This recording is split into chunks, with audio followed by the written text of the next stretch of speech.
dimulai. Alhamdulillahirabbil alamin. Semoga dengan pembacaan doa barusan kita semua di sini dapat melangsungkan pelajaran dengan lancar. Sebelum Ibu masuk pada materi, Ibu absen dulu ya. Ya. Fatimah Zahro, Ada Bu. Mariana, Ada Bu. Zahro, Gak ada Bu. kemana Zahro? Sakit. Zahro sakit. Sakit apa nak? Sakit kepala. Oh, sakit kepala. Kita doakan ya, semoga Zahro bisa berkumpul di kelas ini lagi dan mengikuti pelajaran bersama-sama. Amin.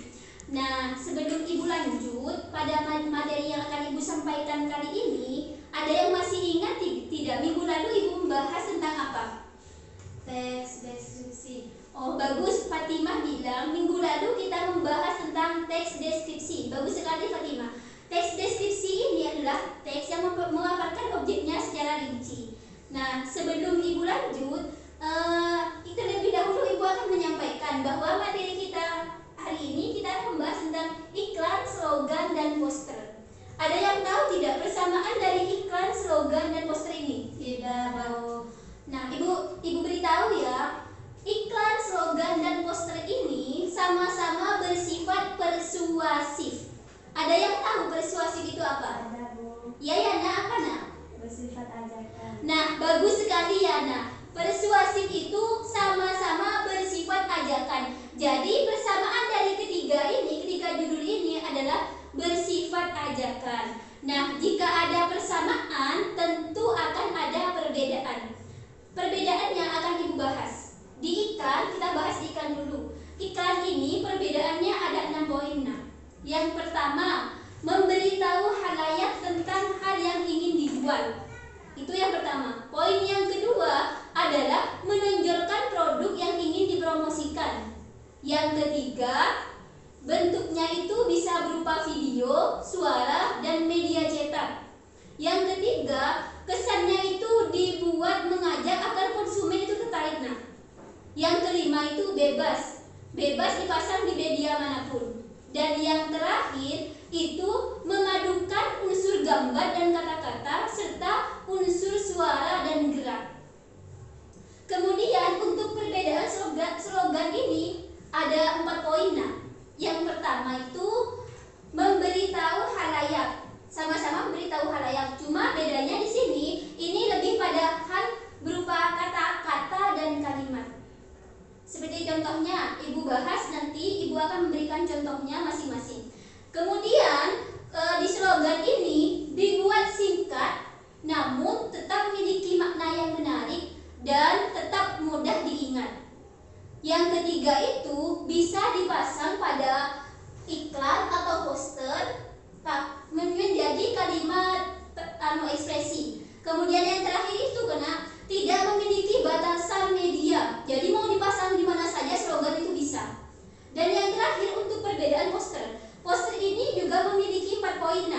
Memiliki 4 poin. Yang pertama itu untuk menyampaikan ide, menyampaikan gagasan atau pesan penting. Nah, kemudian yang kedua untuk lebih mengutamakan gambar dan kata-kata yang menarik. Untuk apa? Agar khalayak itu merasa lebih terkesan. Kemudian yang terakhir dipasang pada tempat umum. Berarti poster ini dipasang pada tempat umum dan bentuknya berupa kertas yang besar, yang berupa kertas besar, begitu, berukuran besar.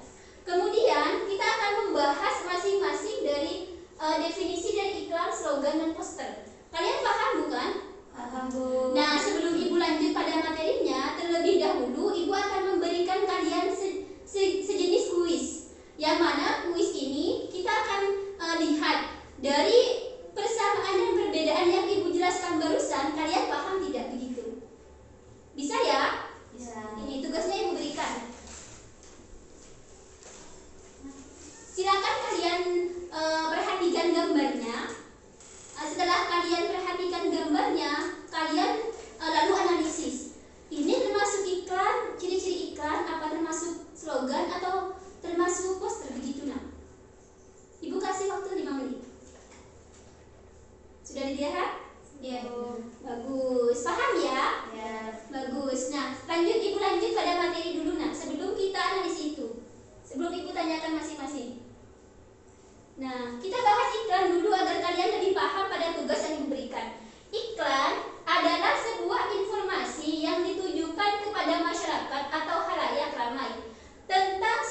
produk atau jasa yang ditawarkan. Tujuannya untuk membujuk atau memberi pengaruh agar masyarakat tertarik pada produk yang ditawarkan.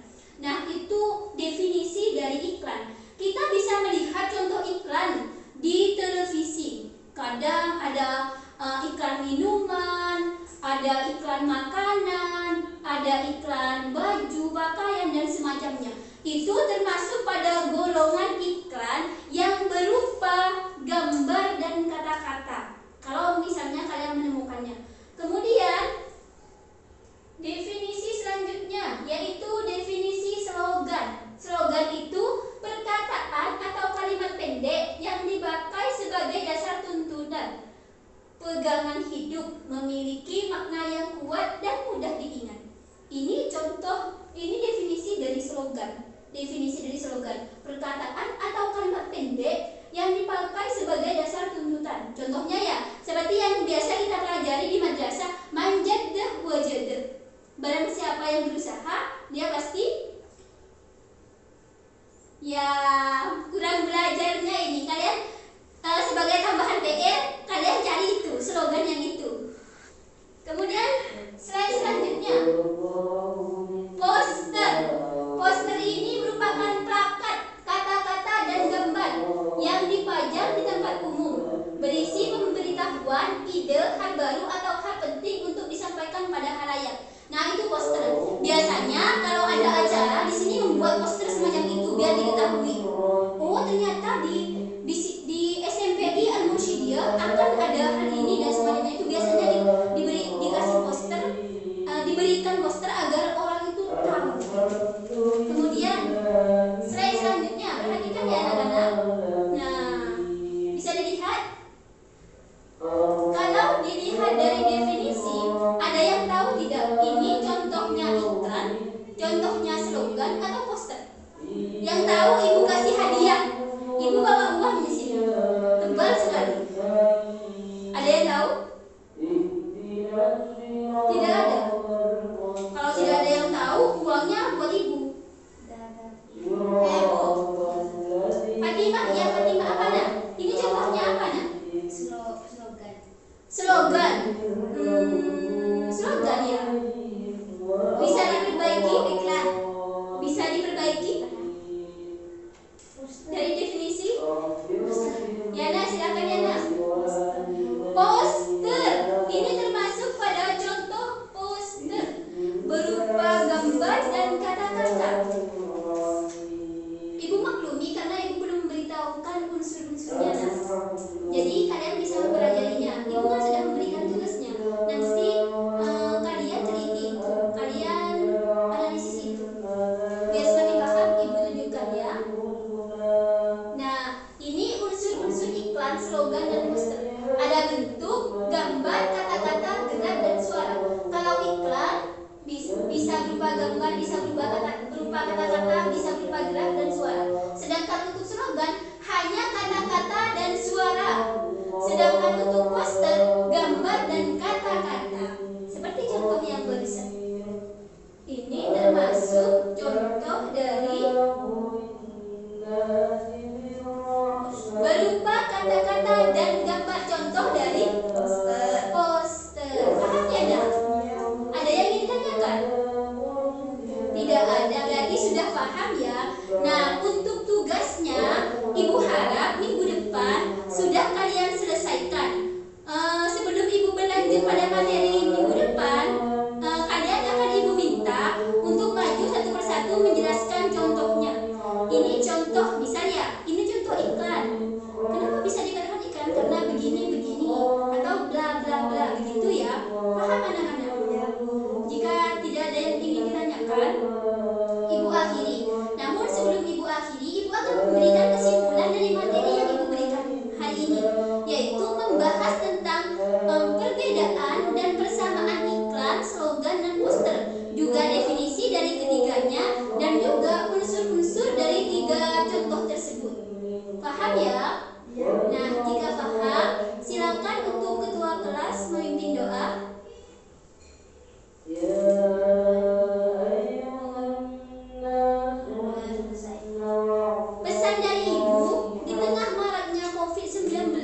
semakin derajat